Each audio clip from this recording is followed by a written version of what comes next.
Sebagai disclaimer, video ini berisi pengetahuan yang tidak seharusnya perlu diketahui oleh semua orang. Karena banyak informasi mengenai masa depan yang mungkin akan merusak spontanitas hidup yang akan kalian jalani dengan tahu lebih dulu sebelum kalian menjalaninya.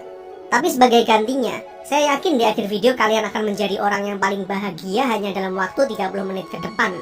Dengan catatan, kalian lalui seluruh proses dari video ini tanpa skip. Video ini adalah jalan satu arah, ya atau tidak sama sekali. Jadi jika kalian tidak ingin excitement kalian dalam menjalani hidup berkurang, kalian bisa putuskan untuk keluar dari video ini sekarang.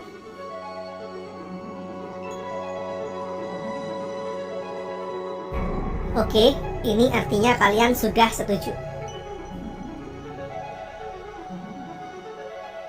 Utopia, sebuah kehidupan sempurna yang didambakan oleh setiap manusia.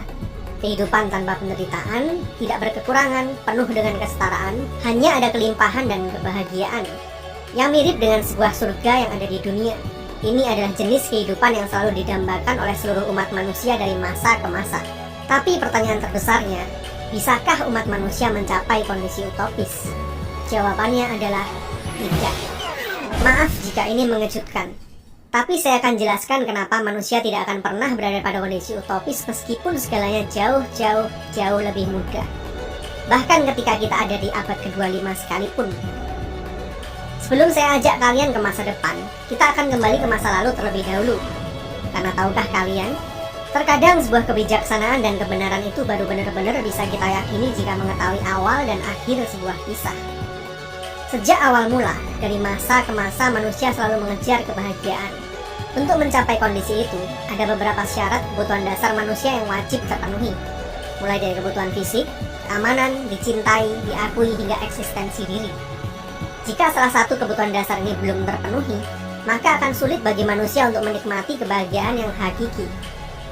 Jadi kita akan mulai sejarah perjalanan umat manusia dalam mengejar kebahagiaan yang kita mulai sejak zaman prasejarah belasan ribu tahun yang lalu, di mana manusia pada masa itu masih harus berjuang dengan kebutuhan fisik. Hingga ke abad-abad selanjutnya di mana manusia merasa mampu menjalani hidup layaknya Tuhan.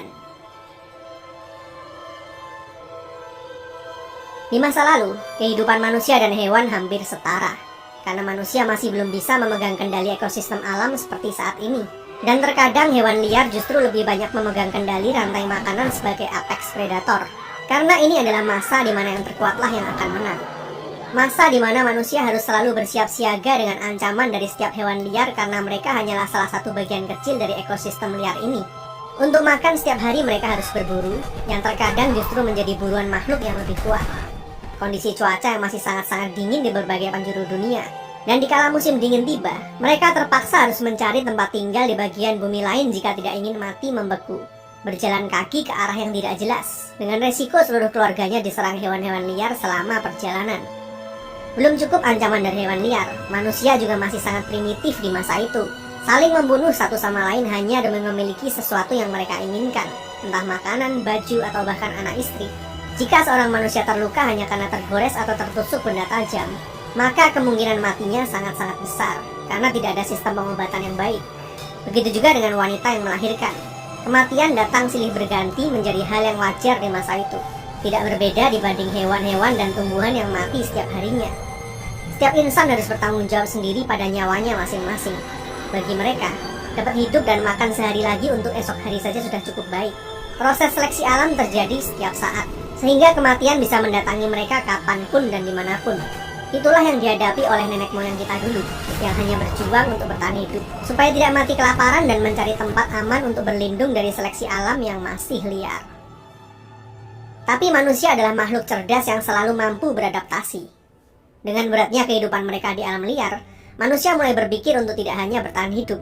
Akhirnya seiring perubahan iklim yang semakin hangat di bumi, bertambahnya populasi dan faktor kesamaan nasib, mereka mulai bersatu dalam sebuah komunitas, supaya lebih kuat mempertahankan spesiesnya di tengah alam liar.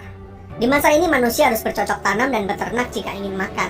Setidaknya dengan kemajuan peradaban yang mereka miliki, akhirnya mereka tidak lagi harus berhadapan dengan hewan liar setiap harinya hanya untuk makan. Tidak lagi harus berpindah tempat hanya demi menghindari udara dingin dan migrasi hewan buruan. Setidaknya di masa ini, kebutuhan dasar fisik manusia saat itu sudah semakin membaik. Mulai dari makanan, tempat berteduh, dan pakaian yang layak.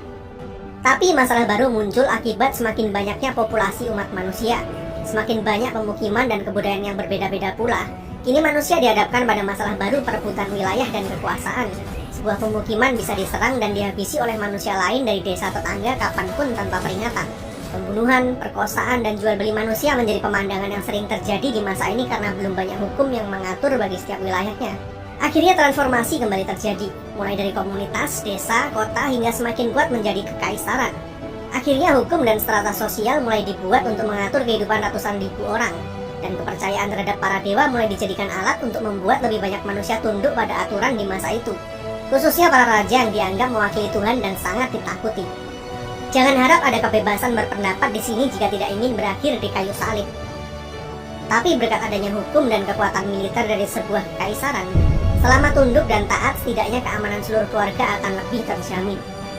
Tapi karena semakin besarnya kekuasaan antar kerajaan satu dengan lainnya, kini timbul masalah baru bagi umat manusia, yaitu perang.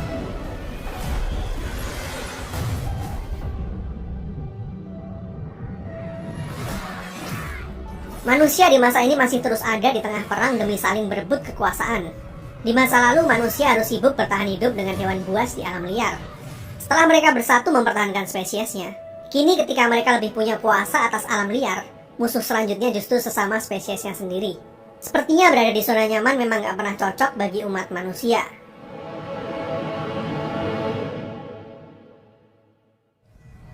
Namun setelah runtuhnya era kekaisaran Romawi, tibalah manusia pada zaman kegelapan, yang sistem pemerintahannya hanya diputuskan oleh majelis dewan gereja aja, bukan lagi demokrasi parlemen seperti di era kekaisaran Romawi. Sehingga para manusia di era itu krisis dengan kebebasan berpikir, berpolitik, dan bersosialisasi karena peran dan doktrin agama yang terlalu ketat dan membuat peradaban sulit untuk maju, dan menganggap bahwa hal-hal yang bersifat duniawi nggak ada gunanya. Kebijakan pemerintahan di zaman kegelapan yang kuno ini membawa umat manusia di masa itu harus berhadapan dengan pandemi paling parah sepanjang sejarah dunia. Karena terdegradasinya sekularitas dan perkembangan teknologi yang mutakhir, membuat bakteri yang dibawa oleh tikus menghabisi lebih dari 100 juta nyawa di masa itu hanya selama 7 tahun saja. Coba bayangin, dari jumlah penduduk dunia yang saat itu masih 475 juta saja, harus menelan korban jiwa lebih dari 100 juta jiwa, hanya karena belum ditemukannya vaksin. Inilah pandemi paling parah sepanjang sejarah, Black Death.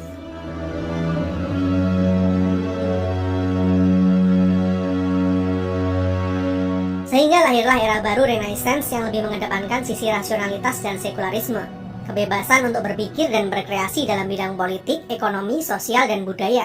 Inilah titik balik peradaban umat manusia yang disebut juga sebagai The Age of Enlightenment, karena menghasilkan berbagai macam terobosan baru di bidang teknologi dan melahirkan para filsuf dan seniman besar mulai dari Galileo hingga Leonardo da Vinci. Ini masa di mana manusia lebih punya kebebasan berpikir dan berekspresi, yang sekaligus membawa umat manusia kepada pemenuhan kebutuhan selain jasmani saja, namun juga jiwani. Tapi yang tidak pernah berubah, manusia di masa ini masih harus hidup dengan ancaman perang antar negara satu dengan lainnya. Bahkan lingkup perang yang semakin mengkerucut yaitu dengan saudara di negaranya sendiri yang menghendaki revolusi. Dan tentu saja di masa ini masih banyak prajurit yang mati dan tidak bisa diselamatkan nyawanya jika tertusuk atau tergores di medan perang. Mati kesakitan karena belum ada anestesi, dan mati karena infeksi karena belum ada antibiotik. Begitu juga dengan angka kematian saat melahirkan yang masih terlalu tinggi di masa itu karena belum tersedianya pengobatan yang layak. Seiring dengan perkembangan teknologi dan ditemukannya vaksin, antibiotik, dan anestesi, ada ratusan juta manusia terselamatkan hidupnya. Sehingga sejak pada masa itu berkat kemajuan teknologi di bidang kesehatan, angka kematian umat manusia di masa ini semakin kecil, dan angka kelahiran yang semakin meledak sehingga disebut sebagai generasi baby boomer. Dengan semakin bertambahnya populasi manusia di bumi, kini manusia punya masalah baru untuk memenuhi kebutuhan hidup miliaran nyawa, karena membutuhkan teknologi yang lebih cepat, lebih masif, dan lebih efisien lagi. Sehingga lahirlah penemuan yang kembali merevolusi sejarah peradaban umat manusia, yaitu mesin uap. Penemuan mesin uap ini sekaligus menjadi awal mula terjadinya revolusi industri besar-besaran di seluruh dunia. Efisiensi terjadi luar biasa cepat menyebar ke seluruh dunia. Sistem politik dan pemerintahan yang semakin maju, dan lebih meningkatkan taraf hidup manusia di masa itu, meskipun akhirnya melahirkan sistem ekonomi kapitalis modern. Untuk pertama kalinya dalam sejarah peradaban terjadi ketimpangan sosial yang sangat-sangat besar antara kaum pengusaha dan para buruh. Kota yang sangat penuh dengan manusia yang sebagian besar adalah kaum buruh bergaji kecil, tanpa tunjangan kesehatan yang layak dan kurangnya sanitasi menghiasi setiap penjuru kota di masa itu. Tenaga kerja buruh dipekerjakan dan diperas habis oleh kaum kapitalis dengan kesenjangan yang sangat parah. Inilah era di mana manusia menjadi korban dari society, di mana manusia hidup hanya untuk bekerja dan bertahan hidup hanya demi mengikuti sebuah sistem baru peradaban, hingga lupa dengan hal-hal esensial mengenai kebahagiaan dan tujuan hidup, karena sudah terlanjur masuk di dalam lingkaran baru kapitalisme. Mau nggak mau, setuju nggak setuju, yang nggak mengikuti sistem ini ya nggak bisa hidup. Sampai sini ada ironi baru kan? Kehidupan manusia sebenarnya udah semakin layak jika dibandingin dengan peradaban-peradaban sebelumnya. Tapi karena gaya hidup baru yang semakin nyaman membuat manusia memiliki lebih banyak keinginan dalam hidupnya, yang justru semakin menjauh dari esensi kebahagiaan yang mereka cari. Yang membuktikan bahwa manusia tidak pernah merasa puas mengejar kebahagiaan dari masa ke masa sebaik apapun kondisi hidupnya.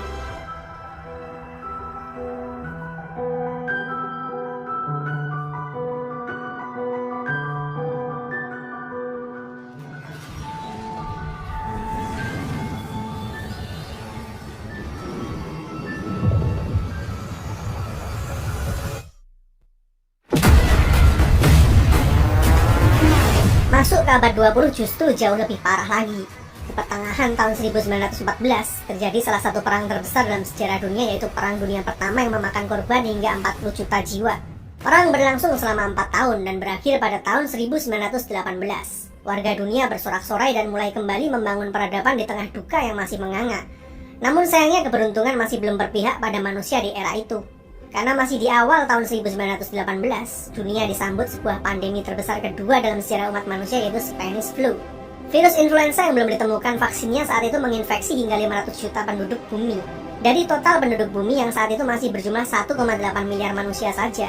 Pandemi yang sangat parah karena menjangkiti hampir 30% dari total populasi bumi dan memakan korban dengan estimasi mencapai 100 juta jiwa. Coba bayangkan bagaimana susahnya kehidupan manusia di masa itu, menghadapi dua tragedi terbesar dalam sejarah di tahun yang sama selama 6 tahun lamanya, Spanish Flu dan Perang Dunia. Pandemi akhirnya berakhir di tahun 1920. Namun beberapa tahun setelahnya mereka masih harus menghadapi krisis ekonomi dunia yang lagi-lagi terbesar di sepanjang sejarah dunia, yaitu Great Depression yang menghancurkan GDP dunia hingga lebih dari 15%, yang tentu saja sangat mengguncang keseimbangan perekonomian dunia. Mengingat Great Recession yang terjadi pada tahun 2008 lalu saja udah menghancurkan banyak pasar saham dunia, meskipun hanya mengalami penurunan GDP dunia sebesar 1% saja. Berkat Great Depression ini banyak sekali orang kaya yang jatuh miskin, kasus bunuh diri di mana-mana, para pegawai kehilangan pekerjaannya, hingga mengalami kenaikan tingkat pengangguran mencapai 30% di banyak negara di seluruh dunia. Benar-benar terjadi goncangan yang sangat dahsyat. Chaos terjadi di mana-mana dan merubah kehidupan manusia di masa itu. Great Depression ini punya dampak cukup panjang untuk pulih hingga 10 tahun. Mereka baru mulai bernapas lega dan mulai menyusun harapan untuk kehidupan yang baru. Namun naas, di tahun yang sama ternyata dunia justru mengalami tragedi yang jauh lebih dahsyat dalam sejarah umat manusia, yaitu Perang Dunia Kedua yang memakan korban hingga 75 juta jiwa yang berlangsung selama 6 tahun. Gila. Serius, generasi manusia yang lahir di awal abad 20 ini benar-benar diuji secara mental dan fisik secara luar biasa. Bayangkan bagaimana manusia yang hidup di era ini masih bisa memiliki yang namanya harapan untuk tetap hidup setelah melalui 4 tragedi terbesar di sepanjang sejarah umat manusia selama 30 tahun berturut-turut. Mungkin jika hal ini terus berlanjut hingga Perang Dunia Ketiga, bisa dipastikan akan mengarah kepada sebuah extinction pada peradaban kita saat ini.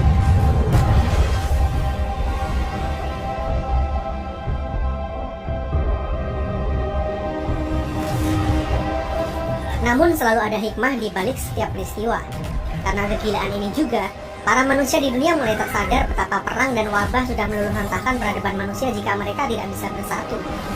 Ternyata saling menghancurkan bukanlah cara yang benar di sistem dunia yang sudah saling terikat satu sama lain ini.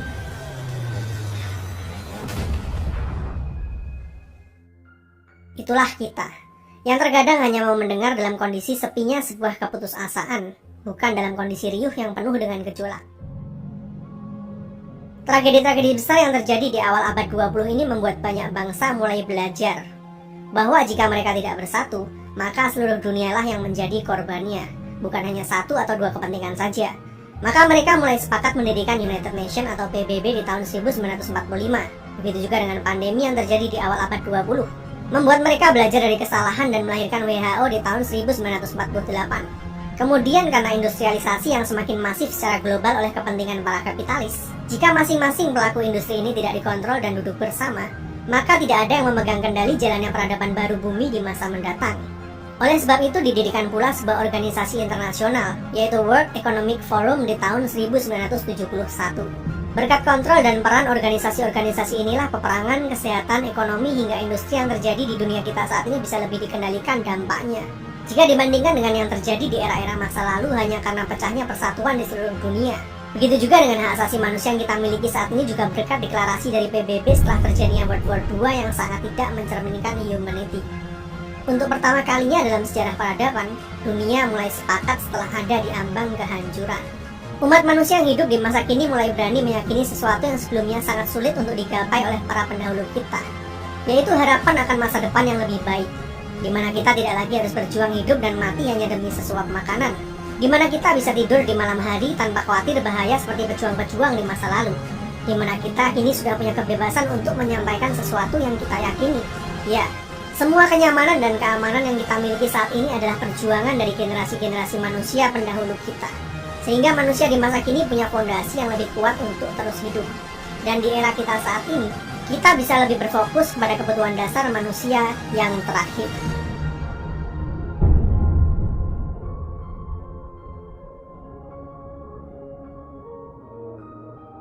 Tapi, meskipun saat ini seluruh kebutuhan dasar manusia sudah punya fondasi yang jauh lebih kuat, kenyataannya saat ini kita masih sangat jauh dari kondisi kehidupan utopia, bukan? Masih belum ada kesetaraan di dunia ini, masih banyak kelaparan di dunia ini, kesehatan, pendidikan, dan ekonomi yang masih sangat timpang. Angka kematian tinggi karena masih banyak penyakit yang belum ada obatnya. Kebebasan berpendapat masih tidak adil bagi kaum minoritas. Masih banyak terjadi perang di berbagai sudut dunia. Sistem kapitalis korup warisan era industrialisasi yang masih belum berpihak pada rakyat kecil. Dan isu paling berbahaya bagi kelangsungan peradaban manusia selanjutnya, yaitu global warming. Yang artinya pengejaran kebahagiaan utopis dari umat manusia masih belum berakhir di era kita sekarang. Karena manusia dari masa ke masa selalu mendambakan kehidupan utopis yang ideal, di mana tidak ada lagi kelaparan, penderitaan, ketidakpastian, ketidakefisienan, bahkan mungkin ketidakabadian. Maka dari itu manusia masih harus berkembang lagi untuk mencapai itu semua dengan bantuan teknologi. Jadi kita akan lanjutkan perjalanan ini menuju ke masa depan. Kita akan mulai dari bagaimana World Economic Forum sudah membuat skenario besar untuk mereset peradaban dunia ini berkat momentum pandemi melalui The Great Reset yang diadakan pada bulan Juni 2020 lalu. Ini adalah organisasi non-pemerintahan yang sama dengan yang pernah menggagas konsep revolusi industri 4 lalu, yang berisi banyak sekali orang-orang dan perusahaan paling berpengaruh yang menjalankan perekonomian dunia, atau lebih sederhananya, para kapitalis kelas dunia yang menjalankan roda peradaban dari dunia ini. Meskipun di video ini saya tidak akan terlalu melenceng untuk membahas mengenai konspirasi yang ada di baliknya. Yang jelas setuju nggak setuju, peradaban kita akan selalu ditentukan oleh para pemimpin negara adikuasa dan para kapitalis dunia, yang sudah berencana untuk meriset banyak sektor di dunia, mulai dari ekonomi, sosial, geopolitik, lingkungan, teknologi, bisnis, industri, dan yang terakhir adalah individual riset. Yang akan mulai mengatur ulang bagaimana dunia baru kita ini lebih cepat beradaptasi dengan teknologi yang lebih ramah dengan alam. Karena ancaman berikutnya yang lebih parah dari pandemi saat ini, yaitu global warming yang akan mengubah iklim dunia secara masif hanya dalam beberapa tahun mendatang, dan sistem kapitalisme yang lebih bersentris pada kemanusiaan, bukan hanya menguntungkan para pemegang kekuasaan saja, yang pada akhirnya justru menghancurkan masa depan dari generasi anak cucu kita nanti. Masa depan pangan dunia yang lebih efisien melalui bioteknologi, di mana dapat mengantisipasi gagal panen karena kondisi iklim yang semakin tidak bersahabat. Sistem perekonomian yang lebih terbuka dan transparan melalui teknologi blockchain, yang mungkin akan mengurangi sistem korup karena keterbukaannya.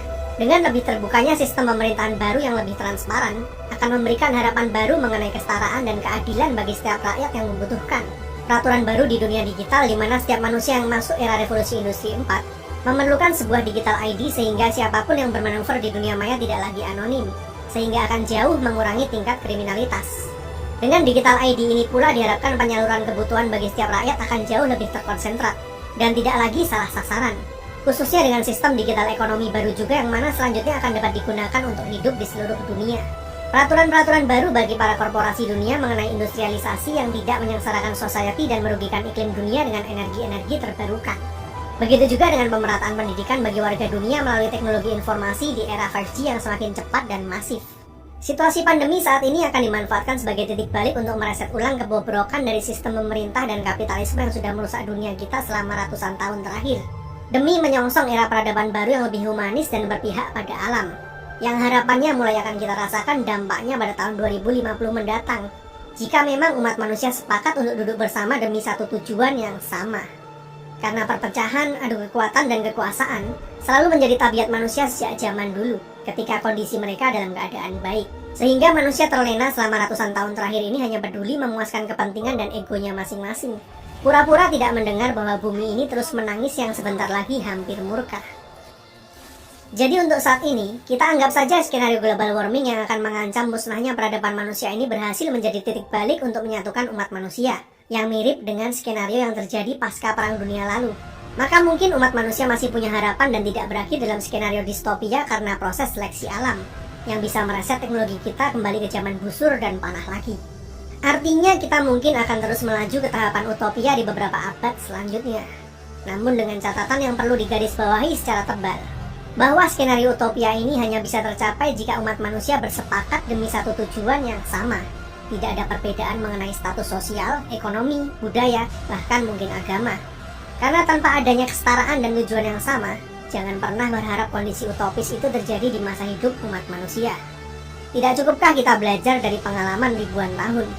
Setelah itu, yang mungkin lebih ironis, sistem pemerintahannya tidak lagi harus dijalankan oleh kepentingan manusia lagi, melainkan dipercayakan kendalinya pada sebuah sistem komputasi AI yang disepakati bersama, demi mengatur jalannya sistem peradaban baru yang diprogram berdasarkan asas humanisme, yang berpegang pada prinsip-prinsip yang ada pada alam semesta ini, yang terbukti telah teruji dan berjalan harmonis dengan baik bahkan selama jutaan tahun terakhir, yang mempertegas pesan bahwa tanpa adanya manusia, bumi ini akan tetap baik-baik saja. Ya, itulah perbedaan sistem buatan manusia dan Tuhan, antara fana dan abadi. Karena sejarah panjang umat manusia terbukti tidak pernah berhasil mengelola dunia ini sejak manusia memegang peradaban dunia, dan selalu berakhir pada kehancuran satu sama lain meskipun kita sudah menjalani berbagai jenis sistem, mulai dari kekaisaran, sosialis, liberal, bahkan demokrasi. Selama kehendak bebas manusia yang abstrak dengan ego dan keinginan yang jadi pusat kendalinya, yang selalu dipenuhi dengan otoritarianisme, supremasi kekuasaan maupun dinasti politik, maka pada masa itu, sepertinya sebuah sistem pemerintahan yang dijalankan oleh AI akan jauh lebih relevan, karena tidak memiliki motivasi, tidak memihak, dan adil bahkan bagi setiap makhluk yang hidup di bumi ini. Namun di masa seluruh umat manusia ini sepakat untuk bersatu, akan menandai sebuah era baru yang sangat mengerikan.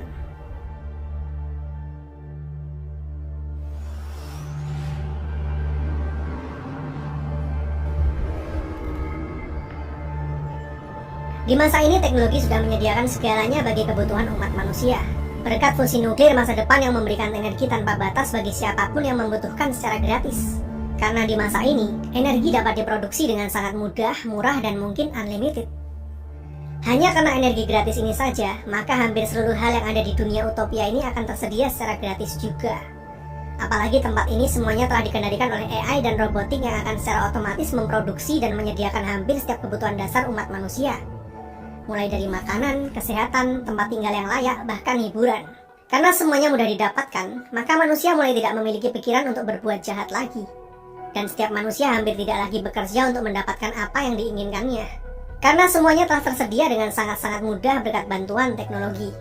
AI dengan basis kuantum komputer yang maha canggih, yang dapat menjalankan seluruh sistem yang ada di dunia utopia ini.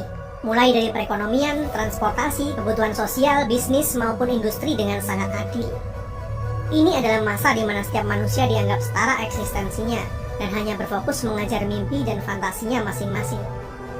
AI ini menyimpan seluruh database umat manusia maupun setiap benda yang ada di dunia, yang dapat terkoneksi dengan pikiran manusia dan semua benda secara nirkabel, memahami semua kebutuhan bahkan kegundahan yang dirasakan oleh umat manusia, dan segera menyediakan solusi baginya secara instan.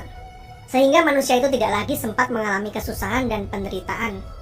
Pengobatan yang sudah sangat maju berkat nanoteknologi, sehingga sel kanker tidak lagi menjadi ancaman. Bahkan sebelum manusia lahir dengan genetika yang berpotensi dengan kanker pun bisa dimodifikasi seperti baru lagi, berkat bantuan teknologi CRISPR yang jauh lebih advance di masa depan. Begitu juga dengan modifikasi genetika fisik mulai dari kelamin, wajah, warna rambut, dan postur tubuh. Sehingga manusia bisa memiliki kondisi fisik sesuai dengan yang mereka inginkan sendiri. Nggak perlu lagi iri dan dengki kepada manusia lainnya hanya demi mendapatkan eksistensi diri yang layak di mata masyarakat. Karena kini semuanya setara. Teknologi regenerasi sel super canggih yang memungkinkan kita hidup dalam kondisi tetap muda, yang akan membuat hidup dan mati hanya menjadi sebuah opsi. Tidak ada lagi kematian karena penyakit dan melahirkan, karena di masa ini memungkinkan untuk melahirkan bayi di luar rahim ibunya. Dan semua nutrisi telah disediakan oleh teknologi mulai dari embrio hingga menjadi manusia yang utuh, yang tentunya secara genetika sudah dimodifikasi secara sempurna sehingga tidak ada lagi cacat lahir maupun fisik. Dalam dunia utopia ini, para manusia hanya sibuk mengejar mimpi dan imajinasi yang belum pernah mereka rasakan. Namun sensasi ini lagi-lagi dapat dengan sangat mudah mereka dapatkan berkat semakin canggihnya teknologi neuroscience, yang memungkinkan bagi setiap manusia merasakan sensasi apapun yang diinginkan dalam hidupnya. Cukup dengan mengkonsumsi sebuah zat yang akan bekerja dalam alam bawah sadar kita. Mereka akan merasakan sensasi itu sepenuhnya tanpa perlu melalui proses yang panjang. Misalnya sensasi sebuah puncak kesuksesan, popularitas, sensasi jatuh cinta, dan berhubungan dengan orang yang paling kamu dambakan. Bahkan merasakan sensasi menjadi makhluk apapun yang ada di dunia ini, yang batasannya hanya ada sejauh imajinasi yang bisa kita pikirkan. Sehingga mirip dengan konsep sebuah surga di mana kita tidak lagi dapat diatur oleh segala keterbatasan fisik. Bahkan dengan kemajuan kuantum fisika di masa itu, manusia mungkin akan mampu memecah dan memanipulasi blueprint dari sebuah atom, sehingga mereka menjadi mampu menciptakan berbagai materi baru di semesta ini, yang akan membuat manusia tidak lagi terpenjara dalam hukum-hukum fisik, yang memampukan mereka membuat hukum-hukum baru versi mereka sendiri, hingga akhirnya sanggup menulis ulang takdir baru kehidupan, mulai dari alfa hingga omega.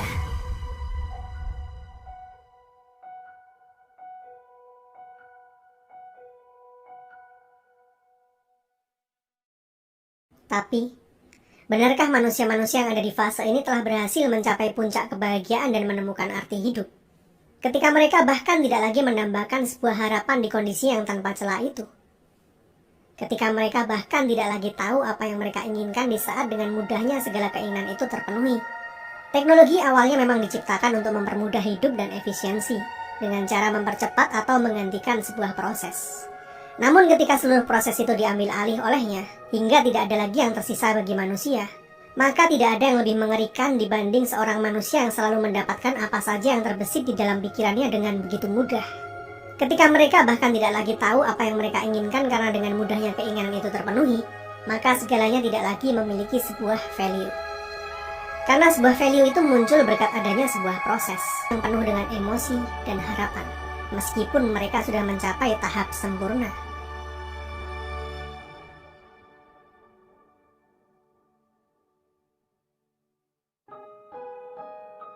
Ironis bukan? Mungkin mereka tidak lagi harus bekerja keras hanya untuk mendapatkan sesuap makanan. Tapi mereka tidak tahu betapa bahagia dan nikmatnya sebuah makanan yang didapatkan dari hasil jerih lelah berhari-hari. Mungkin mereka tidak lagi harus melewati proses persalinan dan melahirkan yang menyakitkan selama 9 bulan. Tapi mereka tidak tahu betapa bahagianya perasaan seorang ibu saat pertama kali melihat kedalaman mata bayinya sesaat setelah melahirkan. Mungkin mereka tidak pernah merasakan penyakit di tubuhnya yang sempurna sejak lahir. Tapi mereka tidak tahu bagaimana bahagianya seorang anak buta sejak lahir yang bisa melihat untuk pertama kalinya. Mungkin mereka punya keluarga sempurna yang tidak pernah berkekurangan. Tapi mereka tidak tahu perasaan bahagia seorang ayah yang melihat anak dan istrinya tertawa lepas di saat makan bersama, meskipun dia harus mengambil 2 pekerjaan sekaligus di siang dan malam hari. Mungkin mereka bisa hidup dalam masa muda selama yang mereka inginkan. Tapi mereka tidak akan pernah tahu betapa setiap momen dalam hidup itu jadi jauh lebih berarti di umur kita yang pendek dan penuh dengan ketidaktahuan akan hari esok. Coba kalian rasakan. Indah sekali kan? Ya, emosi yang masih kalian rasakan saat inilah anugerah dari Tuhan yang sebenarnya. Manusia di masa lalu mendambakan kehidupan utopis di masa depan, dan manusia di masa depan merasa iri dengan kehidupan manusia di masa lalu. Jadi kapan pencarian kebahagiaan ini akan menemukan sebuah akhir? Jika ternyata ketidaktahuanmu mengenai hari esoklah yang membuat esok hari lebih menarik untuk kita jalani, ketidaknyamananmu saat inilah yang membuatmu tetap termotivasi. Penderitaan yang masih kamu rasakanlah yang membuat kebahagiaanmu jauh lebih berarti. Dan umurmu yang terbatas inilah yang ternyata membuatmu lebih punya prioritas, supaya setiap momen dalam hidupmu menjadi jauh lebih berharga. Bersyukurlah, Karena sebenarnya segala ketidaksempurnaan yang ada di hidupmu saat inilah yang ternyata menyempurnakan hidupmu. Dan kabar baiknya, setelah kamu tahu semua ini, kamu nggak lagi perlu menjalani 100 kali kehidupan hanya untuk tahu bahwa mulai sekarang juga kamu bisa bahagia.